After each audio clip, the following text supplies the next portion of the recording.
So for today, we are going to check out the War Remnants Museum. We're going to learn some more history about the Vietnam War, but instead of hearing it from the American side, we're going to hear it from the Vietnam side.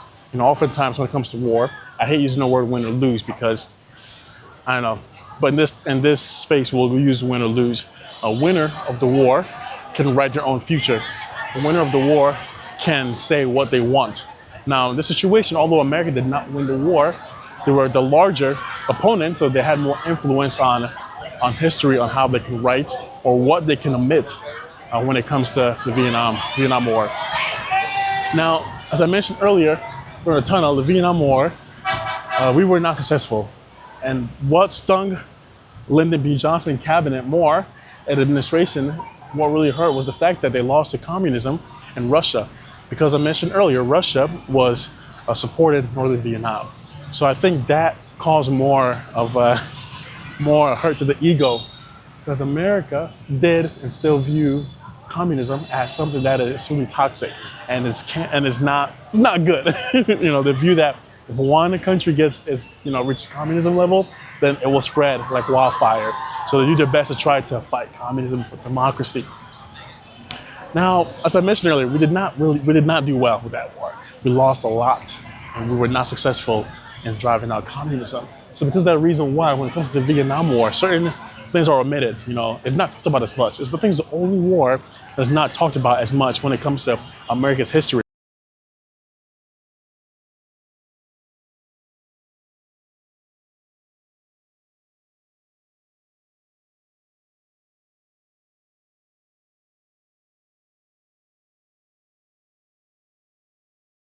But with the rise of independent journalism, as well as the rise of some media such as YouTube and X, we are privy to certain key details about history. The Vietnam War is one of them.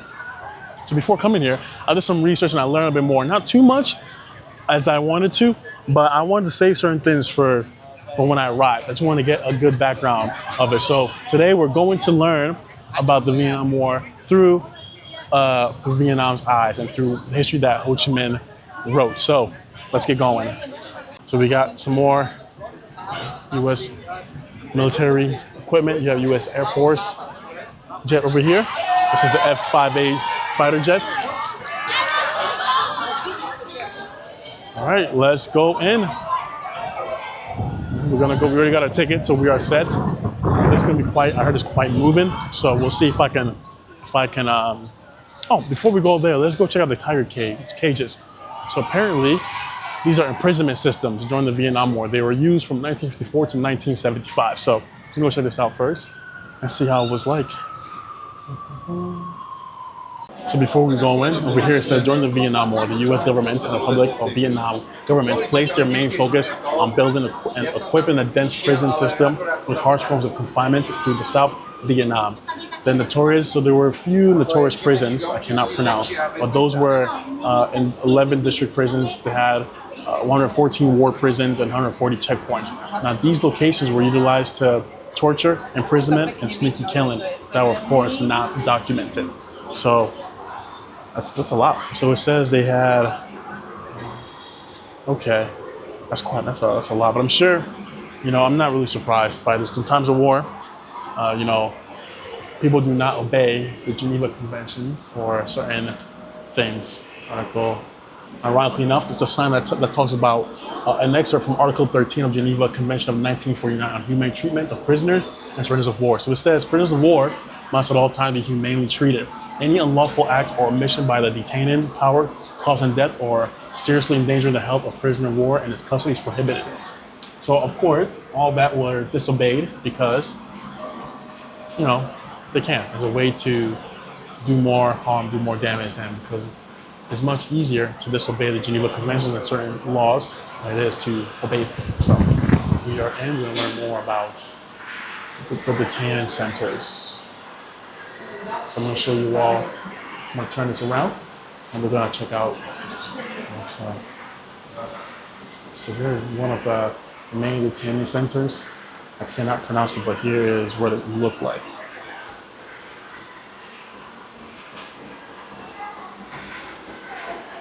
I think these are some documents concerning the organizational structures of prison in the Republic of Vietnam. Okay. These are real documents that highlight key details about the structures. So here is a data collection of prisoners in Vietnam's prison as of February 19, 1972. These are the main prison areas. So Da Nang. So here are certain numbers. The total number of prisoners are over here. So the most is Tong Gong. That's the most. Or is that? I'm sorry. That means total. Okay, that's total. So the most were at Bien Hoa. That's the most. It has 2 officers, 130 non-commissioned, 1,749 soldiers. It had 8 females, 857 juvenile, a total of 2,806 prisoners in that detainment center. So there are some live photos of what they used to look like. Right, let's keep going. Pardon me. You're good. So over here, it just talks a lot about some of the tormentors, some of the torture that went on in the detainment center. So here's an example. Strapado, which is the taking the flying boat torture. So a prisoner was suspended in the air. His body weight caused the joints to stretch very painfully. Sometimes a prisoner was suspended and beaten alive until he was exhausted. The rope was then dropped, striking his chest against the floor, which made him bleed to death. It was considered a joke for the prison guards. Well, that's quite awful. So here are some photos. Prisoners die from persecution and torture. And these photos are quite are a lot. So one thing is, I try my best to not show. I'm not sure what YouTube has against some of these, harsh photos, but I'll do my best to not show too much. But just know it's quite horrific. Okay. So Dalat prison for juveniles. So they had a prison for juveniles as well in Dalat, which is one of the places we'll be going to. So here are to the juveniles.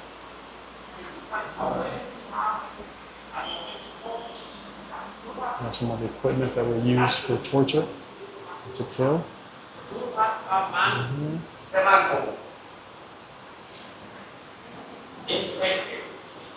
So once again, these were prisons that were created by America and southern Vietnam. So here we have Phu Quoc, which was the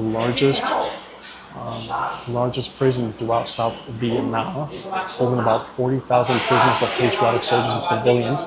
Under this brutal prison regime, more than 4,000 patriot soldiers died, and tens of thousands were injured. Keep on going real quick. So it's pronounced Phu Quoc. Phu Quoc. So here are some photos of. Oh, I'm so sorry. Okay. So here we have some attacks, some brutal photos, a lot of fingers and ligaments being cut off, moving teeth, because the detainees refused to disclose certain information, so the teeth were cut off. Preemptive attacks on prison guards when the prisoners just arrived on the island. So a lot of torture and killing went on. So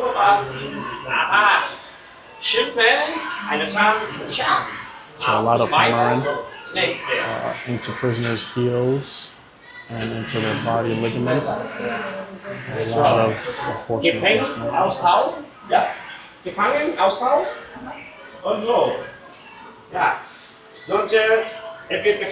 So over here we have some torture methods for prisoners. Iron pallet, beating with a pestle, beating with a rod, beating with a string blade tail whip, banging on barrel, drilling teeth, removing finger and toenails, blinding by the light.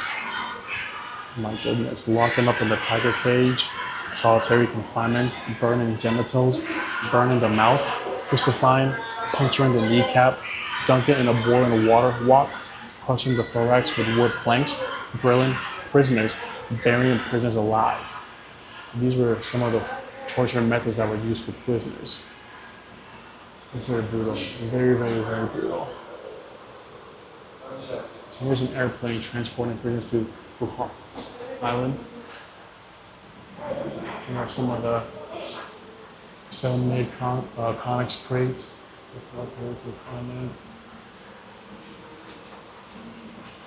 And the crazy part is that like this is still very current. It was not that long ago that these actions in the war took place. In 1972, this person died, was crucified in a skull and died in 1972. Not long ago. Not long ago at all. Very recent. Very, very recent.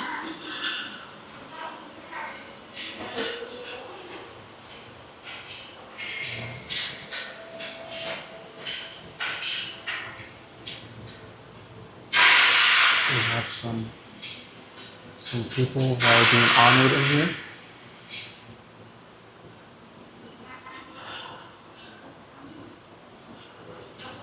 For some political prisoners that died. They were very courageous in their actions and what they did. So here we said the jailbreaks of various types took place continuously, such as crossing fences, going sporadically or in a collective way, digging tunnels, hiding under water trucks, lying in garbage bins, working outside of the private military vents, etc. Rudimentary tools such as spoon, a lid of a rice box, a piece of barbed wire or iron wire. They dug tunnels of hundreds of meters long from their cells to the barrier of the field police. On January 22nd, 1969, the first time 21 prisoners in subdivision B2 had a successful prison escape through a tunnel of 120 meters in length and 1.2 meters in depth. After their escape, the many prisoners remained in Foucault to fight until the day of reunification. Okay, yeah, so like I said, being an American, you don't get access to these information. You do, but you have to find it. It's much harder nowadays to find details, to find news, that are not too focused on one side. Well, like I said, with the rise of independent journalism and social media outlets such as X or X and YouTube and other media, certain news are easy to find. Certain information are more easy to find than others, because before you had to rely on the media. We all know the media is false. They falsify a lot. They get paid out by certain agencies, or it's operated by the CIA and other government federal agencies to give us information, one-sided information. Once again, me speaking from American news media point of view, not from any other country, because I'm not familiar with other countries, how they run their media, but I have a feeling it might be similar. So we're gonna go on and check out some more information and see what I can share with you all.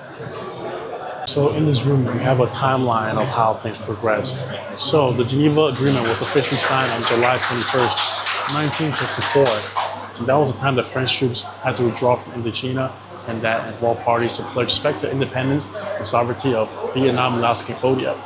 And now Vietnam was divided into two halves, southern and northern part.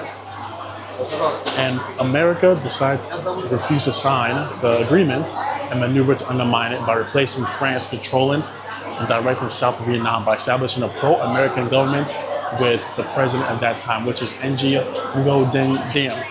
But the intent was but this ended up escalating the Vietnam War, by deploying the Air Force and Navy to launch the first destructive bombing campaign in North Vietnam on March 8, 1965.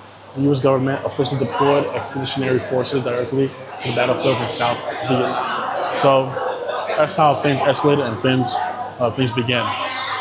The French left, but America stayed. As I mentioned earlier, America in the word communism is like oil and water does not mix. So America stayed, and they ended up deploying their forces to deter the North, and that increased the tension. And what started the movement was 1968, called the Tet Offense. It marked a critical moment that shook American public opinion and completely disrupted the strategic position of the U.S. and its allied republic. So this is called the American Student Anti-War Badges. So different badges it's called the Students for Democratic Society. One of the most prominent student activities activist organization opposing the war. It was founded in 1960 in the University of Michigan with Robert Allen Harbour as president. Okay, so these are badges from American students, anti-war badges to recognize and stop the war that's going on in Vietnam. So we have a list of different badges that were utilized. So over here is the anti-war badges from organizations affiliated with the Communist Party of the United States of America. Don't Tread on Us by Du Bois. Tell It to LBJ, Lyndon B. Johnson. A lot of key details. A lot of efforts were used to stop the war. But when you're fighting against communism, when America is, it's tough to stop war. The goal is to take over and to stop communism for democracy. These are all badges that were of American veterans. So this side is from American veterans and the anti-conscription movement. The first side is from students of America. This side is from American organization affiliated with the Communist Party of the United States of America. And this right here is from American veterans and the anti-conscription movement. So different badges. We have the anti-war badges of the women's movement on this side. We have anti-war badges of social, political, and religious organization movements with the blue. And they continue. So that's very interesting. We're going to head forward and see what else is going on over there. So this is dedicated to people from different parts of the world. You have America, you have parts of Europe, and you also have parts of Asia who did their best to bring awareness to stop the war going to Vietnam. So for example, a B-52 bomber pilot refused to fly bombing missions over Vietnam. A couple of American individuals set themselves on fire to raise awareness of what's going on. So there were a lot of actions, a lot of marches, a lot of protests from people around the world to bring awareness and to stop what is currently happening, what was happening during the Vietnam War. So a lot of efforts, speeches, marches, rally in support of Vietnam Youth Park in Pyong, Democratic Republic. In Vietnam and different parts of Asia, different parts of different parts of Europe, different parts of South America and Africa as well too. Let's see what African countries were in support of ending the war in Vietnam. So Cuba was parts of South America. Let's see what countries in Africa. So we have a demonstration in Guinea, okay, Mali, Cairo, Tanzania, and Congo. Oh, also Algeria as well. Okay, and in South America we have Uruguay, Santo Domingo, we have Mexico, Venezuela, Argentina, and Canada as well. This is, I don't know why this is here. I think it's the outlier. But Canada, okay, so that's quite interesting. Here are some of the marches that went on in Africa, in Cairo, Egypt, Tanzania, Guinea, Algeria, and Congo. There are some protests and some awareness in France, Italy, United Kingdom, and Netherlands.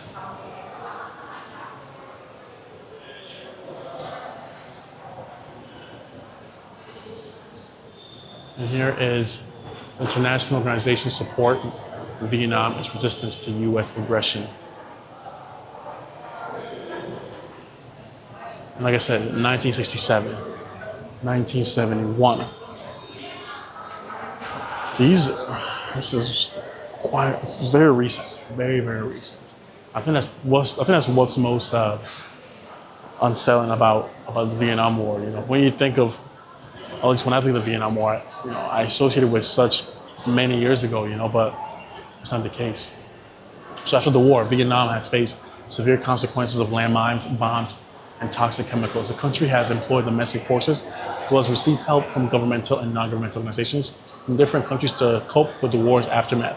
Many lands have been cleared from unexploded ordnance and toxic chemical contamination. Victims of Agent Orange and UXOs have been provided with medical rehabilitation assistance and jobs, which is where we went to, where they had those who were impacted by Agent Orange. That community that had large impact.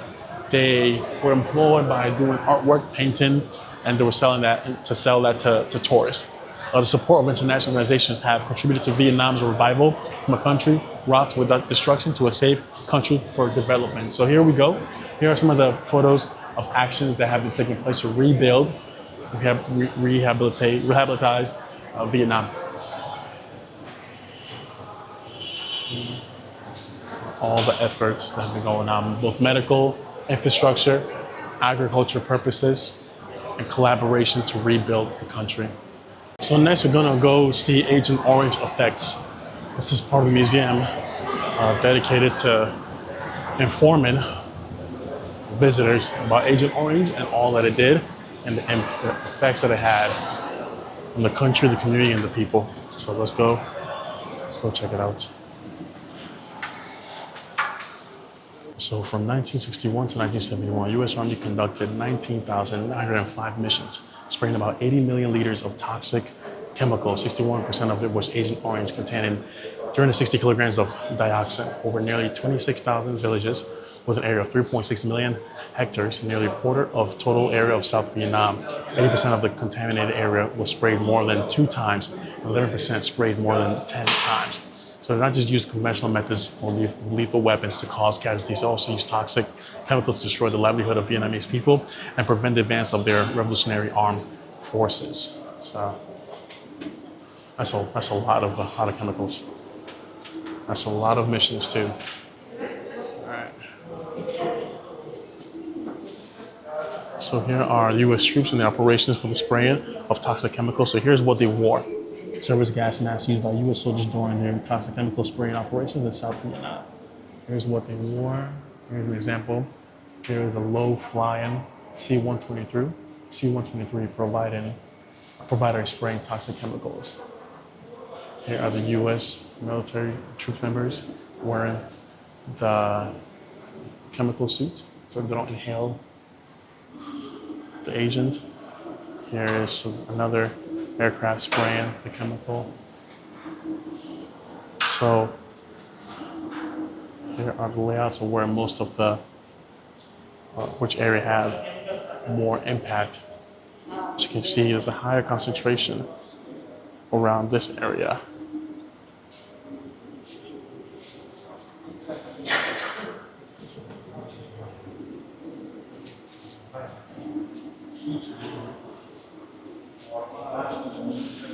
So here's a mangrove forest that was destroyed by the U.S. Army spraying toxic chemicals. So you can see vegetation is gone. It's no longer existent. Here's a village of coconut trees with all leaves destroyed by defoliants. As you can see, vegetation has decreased.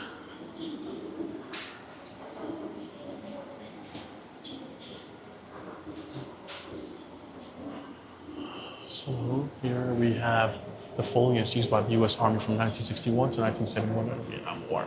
Agent Pink, Agent Green, Agent Purple, Orange, and Orange 2, which is super orange, accounting for 61% of the total amount sprayed. Dioxin is the common name for substance with a chemical name 2378, the tetrachlorobenzopdioxin, or TCDD in short. In the dioxin family, there are 75 different compounds, and the most dangerous of them is all the dioxin compound found in Agent Orange, which was used in abundance. Scientists agree that dioxin is the most harmful and toxic chemicals ever discovered by mankind to date. Some argue that as little as 85 grams of dioxin kill a whole city with a population of 8 million. Oh my goodness. So here we have some of the negative effects of Agent Orange that cause, pardon me.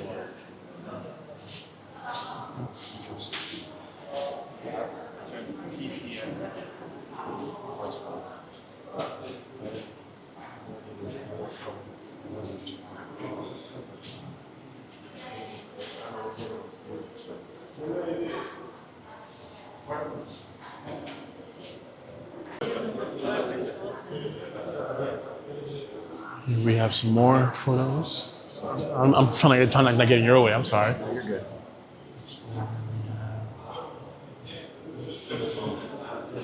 This one right here is quite interesting. Agent Orange victim.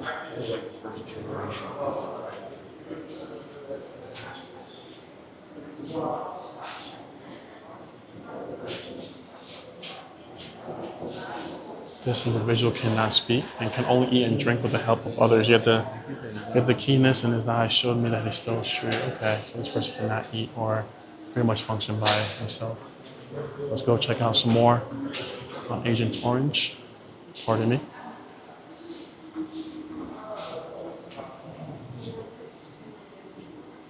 So she attempts to chew and swallow everything within her grasp. The most humane moment is when she extended her arm.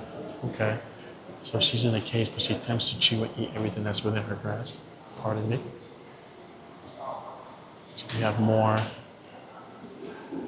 unfortunate impact from Agent Orange.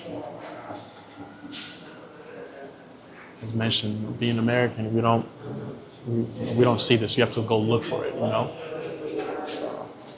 And there are countless of independent journalists on YouTube and on the social media aspect who have covered the impact that Agent Orange had on Vietnamese people. So right here, 4.8 million Vietnamese people were exposed to Agent Orange, and over 3 million of them were its victims. The results of studies in Vietnam and the world have shown that Agent Orange dioxin can cause complex and diverse effects on all parts of the human body, including skin cancer, skin and liver problems, thyroid, and diabetes. It causes disorders in the system of respiration, circulation, digestion, endocrine and nerves, and play an important role as genetic and chromosome mutation factor, leading to birth defects and reproductive complications. Common diseases found in children and grandchildren of Agent Orange. Victims include complete or partial paralysis, blindness, dumbness, deafness, mental retardation, mental illness, cancers, deformities, and birth defects. So especially in Vietnam, Agent Orange may be transmitted across generations, and its sequel have transferred to the 4th generation, according to incomplete estimates in the world.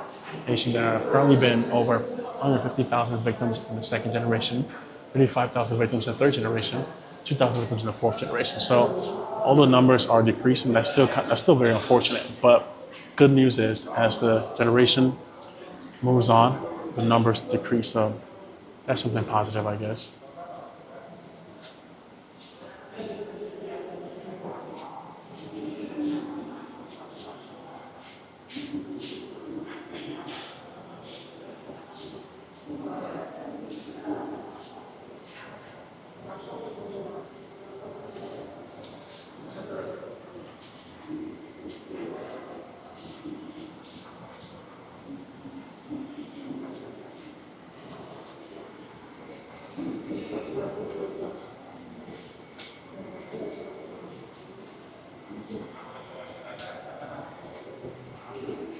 There's two folds to Agent Orange.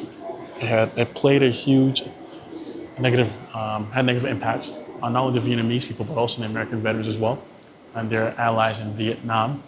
During the 1968-1970 period, there were at least 2.6 million soldiers exposed to Agent Orange dioxin, according to the Korean Victims of Agent Orange Veteran Association.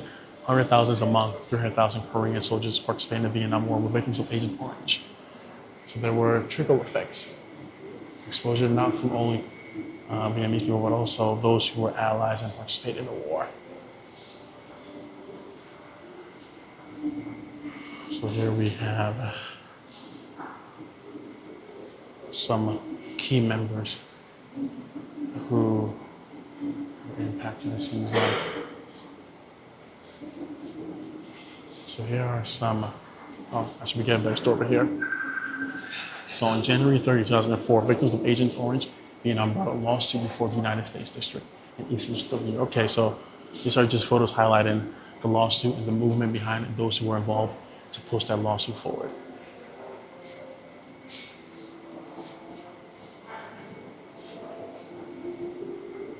So as you can see, these photos are quite horrific.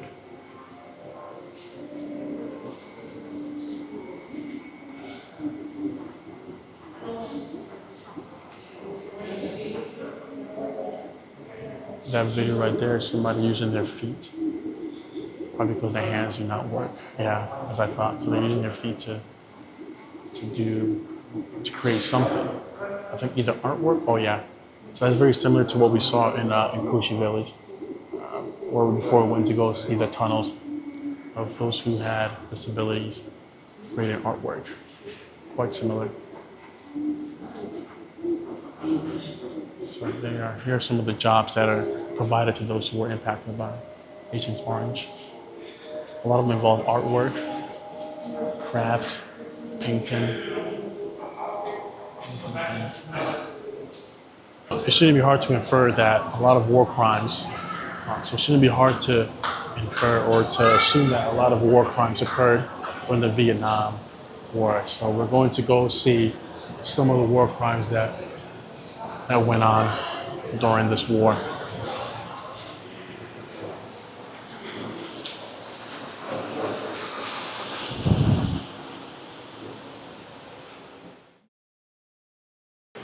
So here we have certain images such as this one right here, which is a squad from